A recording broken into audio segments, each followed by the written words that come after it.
Hi guys. सो आज की video में हम करेंगे problem number 121, by best time to buy and sell stock. तो इस प्रॉब्लम में बेसिकली हमें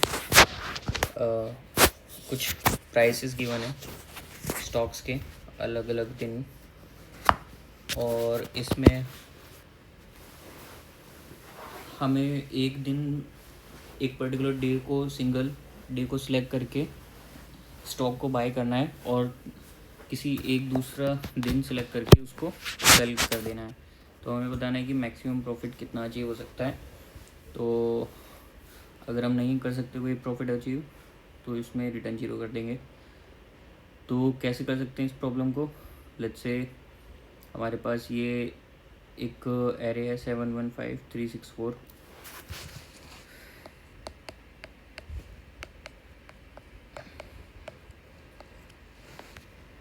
तो इसमें बेसिकली हमें क्या करना होगा, हमें किसी एक पर्टिकुलर डे में बाय करना है। तो लेट्स से अगर हम यहाँ पे बाय कर लेते हैं और हमारे पास ये बाइंग प्राइस हो गया, हमें चेक करना है जब हम आगे जाएंगे कि क्या हमारे बाइंग प्राइस से कम है अभी।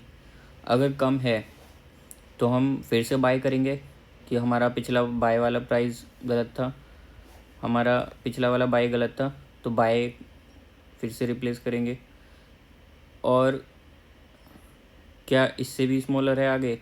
तो हाँ है, यहाँ पे फिर से बाय करेंगे। एक एक्चुअली यहाँ पे 5715,364 ये एरे है 715364। अब इसको थोड़ा प्रॉब्लम को शुरू से करते हैं। तो यहाँ पर एक 1 है, ऐसे यहाँ पर बाई किया।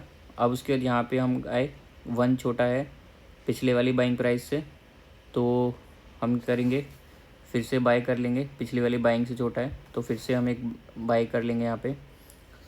अब जब हम इसके बाद यहाँ पर आएंगे 5 पे, तो हम देखेंगे कि बाइंग प्राइस से ये तो ज़्यादा है, ग्रेटर है ये वाला प्राइस। तो अब हमारे पास ऑप्शन है यहाँ सेल करने का। तो हम एक बार चेक करेंगे क्या हमारा प्रॉफिट कितना बन रहा है। 5 - 1 विच इज़ 4।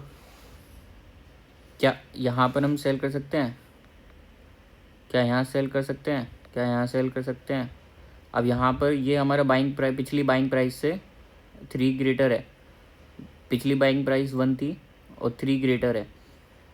तो फिर से चेक करेंगे क्या हमारा प्रॉफिट ज़्यादा हो सकता है। 3 - 1 2 नहीं हो सकता, तो हमारा 4 ही मैक्सिमम प्रॉफिट हुआ। ऐसे ही यहाँ पे क्या यहाँ पे बाई कर सकते हैं? नहीं कर सकते, क्योंकि हमारी बाइंग प्राइस काफ़ी कम है, अभी 1 है। तो क्या हम यहाँ सेल कर सकते हैं? तो कर सकते हैं, यहाँ पे ग्रेटर है तो 6 - 1 हो जाएगा विच इज़ 5।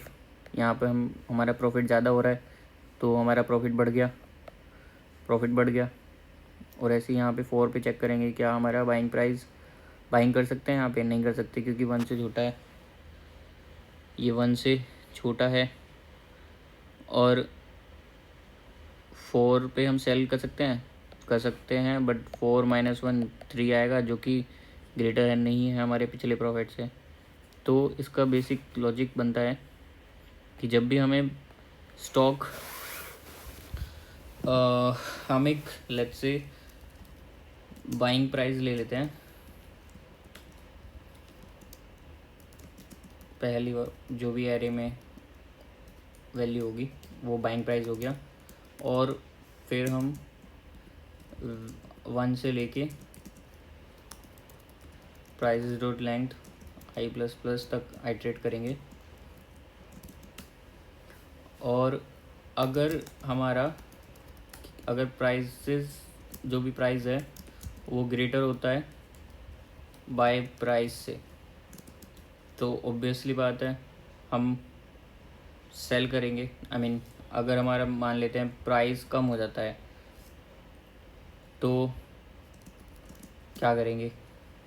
तो फिर से बाय हम अपडेट कर देंगे कि हम अगर प्राइस हमारा कम हो गया पिछली बाइंग प्राइस से, तो हम फिर से बाई करेंगे। जैसे हमने ith जो भी पोजीशन पे प्राइस है उससे बाई कर लिया एल्स में। लेकिन अगर हमारा मान लो प्राइस ज़्यादा मिल रहा है, प्राइस ऑफ आई जो है वो ग्रेटर है पिछली बाइंग प्राइस से, तो हम सिंपल प्रॉफिट चेक करेंगे और शुरू में प्रॉफिट 0 रहेगा और प्रॉफिट चेक करेंगे क्या वो मैक्स बन रहा है प्रॉफिट और prices of i minus buy price से, क्या पिछले जो डिफरेंस है प्राइस का उससे ग्रेटर है, तो प्रॉफिट अपडेट हो जाएगा। और प्रॉफिट अपडेट हो गया, हमें मैक्सिमम प्रॉफिट मिल जाएगा। जो भी मैक्सिमम प्रॉफिट बन रहा होगा जहाँ पे भी सेलिंग प्राइस पे, वो हम कर लेंगे। अगर हमें लगता है कि उससे भी नीचे बाय कर सकते हैं तो बाइंग प्राइस फिर से अपडेट कर देंगे।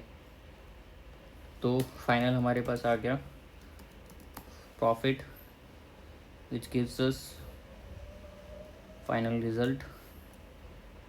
There is some mistake, prices of 0 पे बाई किया, prices dot length i plus plus. अगर price at i greater than buying price है तो बाइंग प्राइस से ग्रेटर है पिछले वाली, तो प्रॉफिट जो है वो निकालेंगे। प्रॉफिट और प्राइजेस एट आइट माइनस जो बाई प्राइस होगा उससे हमें मैक्सिमम प्रॉफिट निकालेंगे। एल्स बाई प्राइस में अपडेट हो जाएगा। यहाँ पे बाई प्राइस यहाँ पर एस लगा हुआ था एक्स्ट्रा, तो ठीक है, ये प्रॉब्लम सोल्यूशन एक्सेप्टेड है। ठीक है, तो 100% हमारा रन टाइम कम आया है। Thank you for watching this.